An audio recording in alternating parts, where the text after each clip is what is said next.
Welcome back. I am Collins Trott, Child Development Faculty on the Wallace Community College Dothan campus. In this episode, we are going to be learning about self, others, and the community, social skills. Individual development and identity is incorporated in a discussion about self, others, and the community, and social skills and the communities to which we belong are composed of groups and institutions which have an effect on our development. These go together because social skills are developed to enable an individual to function in the community's groups and institutions. After reviewing all of the week's content, you should be able to explain the importance of social skills in early childhood education, discuss the key concepts, themes that children can explore in the study of social skills, learn ways to begin to teach and introduce children to concepts of social skills. So, join me, Miss Trott, as we learn all about self, others, and the community social skills.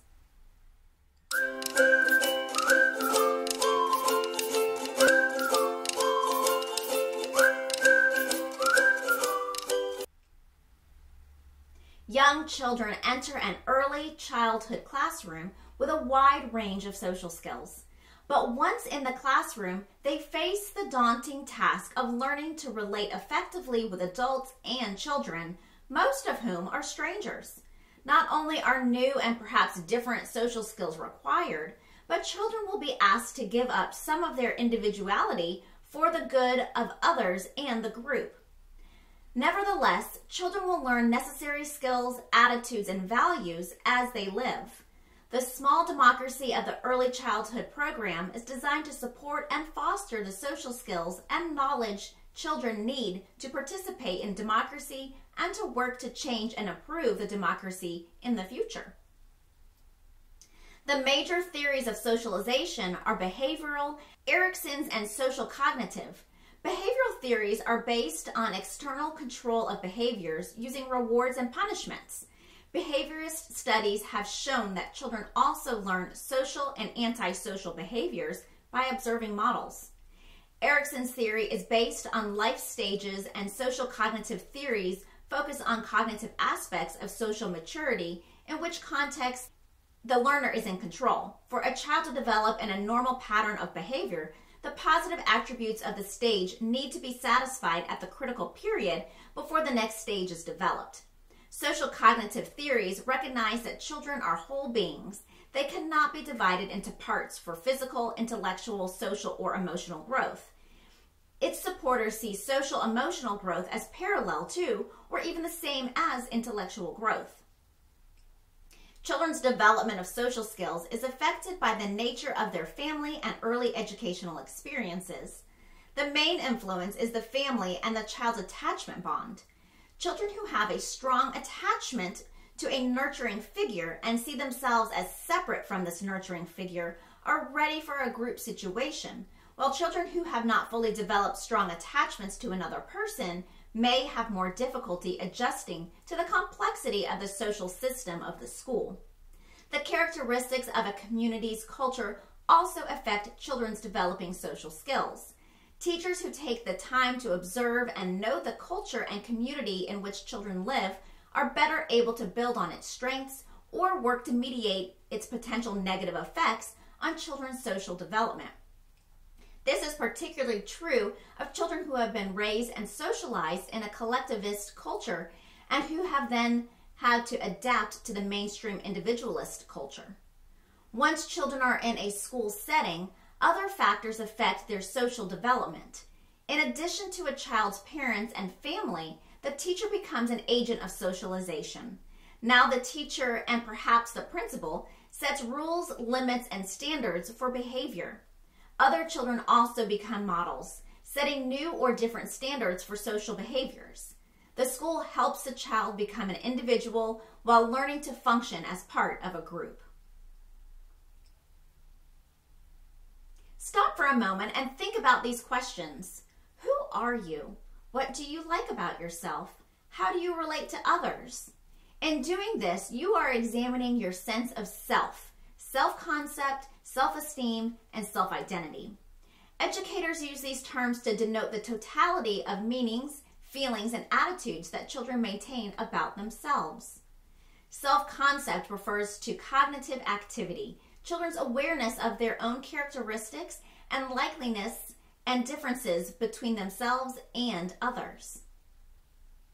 Self-esteem refers to children's positive regard for and feelings about themselves, and this is closely related to a child's self-concept.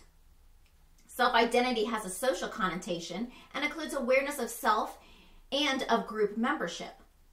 A child's name is an important identity foundation. The child's understanding of their physical being is essential to self-esteem, and this includes the understanding of their gender and sexuality. Self-efficacy is important at the preschool and primary grade stages. This means children believing themselves as capable and able to set goals. As you do with any other skill, you want to assess children's growing self-esteem. With a strong sense of self, children are ready to learn to live in a group. Basic to living with others is the ability to communicate. Relating to others in a positive way is essential to becoming a member of a group. This is aided by becoming competent in communication, sharing, cooperating, making friends, and conflict resolution. Providing a wide range of social experiences encourage these traits. People live in a community by virtue of the things they have in common. Communication is the way through which people come to possess things in common. The ability to communicate is practiced and enhanced during play situations. In addition, play develops children's social skills. Social and emotional skills are essential for school success, and competency in these areas of development leads to better academic achievement and grades. Conflicts are common in play situations, and through resolving these conflicts, children learn self-control and the give and take that they will need later in life. Learning to communicate is, in part, learning to share. To communicate, children must share their ideas, take turns talking and listening, and share their time and interests. Learning to share is an important goal of preschool, primary education. The welfare of society depends on the willingness of its members to share. Cooperating is another skill useful for living in society. To cooperate, children must sometimes give up or share something and become less egocentric, less concerned about themselves and more concerned about the welfare of the group. Reinforcement cooperative behavior has a positive effect. Conversely, a large school and competition have negative effects. For young children, having friends and being accepted by peers are critical to development of a positive self-concept and pro-social skills and are related to academic achievement. Teachers can help with this process by teaching conflict resolution skills.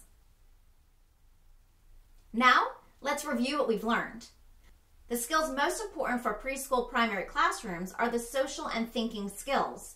The social skills of learning who you are and developing self-esteem are prerequisites to learning about others.